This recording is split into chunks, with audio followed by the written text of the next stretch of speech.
நாகொட மாபலகம கிதுல்துவ பகுதியில் புதையல் தோண்டிய 8 பேர் போலீசாரால் கைது செய்யப்பட்டுள்ளனர். நேற்று மாலை போலீசாருக்கு கிடைத்த தகவலை அடுத்து மேற்கொள்ளப்பட்ட தேடுதல் நடவடிக்கையின் போதே இவர்கள் கைது செய்யப்பட்டதாக போலீசார் தெரிவித்தனர். கைது செய்யப்பட்டவர்களில் அங்குவீனமுற்ற ராணுவ சிப்பாய்கள் சிலரும் உள்ளதாக போலீசார் தெரிவித்தனர்.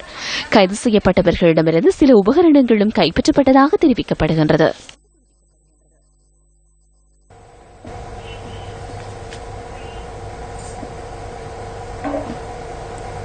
புத்தளம் மாவட்டத்தில் தற்போது சிறுபோக வேளாண்மை அறுவடை நடைபெற்று வருகின்றது. இருந்த போதிலும் தங்களின் விளைச்சலுக்கு ஏற்ற சிறந்த விலை கிடைப்பதில்லை என நெற்செய்கையாளர்கள் விசனம் தெரிவிக்கின்றனர்.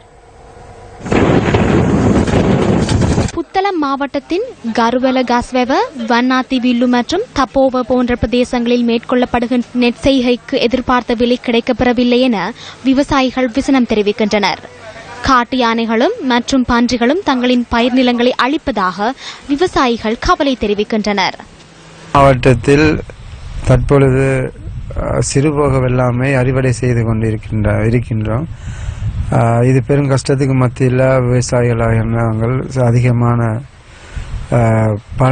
பணங்கள் செலவழித்து கஷ்டப்பட்டு செஞ்சு முடிச்சிருக்கின்றோம். இது தற்பொழுது சரியான விலைக்கு நெல்லை கொடுக்க இயலாத நிலைமை ஏற்பட்டிருக்கின்றது. காரணம், புத்தளம் மாவட்டத்தில் நெல் விலை ஒரு நிலையான ஒரு நிர்ணயிக்கப்படாத நிலையாக இருக்கின்றது. நெல் அரசாங்கம் ஒழுங்கான விலையை நிர்ணயித்து இந்த கஷ்டப்படுகின்ற விவசாயிகளுக்கு உதவி செய்து தருமாறு மிக தாழ்மையுடன் வேண்டிக் கொள்கிறேன். கடன் பெற்று விவசாயம் செய்வதாகவும் உரிய விலை கிடைக்காமையினால் பொருளாதார ரீதியில் பாரிய சிரமங்களை எதிர்நோக்குவதாகவும் விவசாயிகள் தெரிவிக்கின்றனர். உரிய அதிகாரிகள் கவனத்தில் எடுத்து தங்களின் விளைச்சல்களுக்கு உரிய விலையை பெற்று தருமாறு இந்த விவசாயிகள் கோரிக்கை விடுக்கின்றனர்.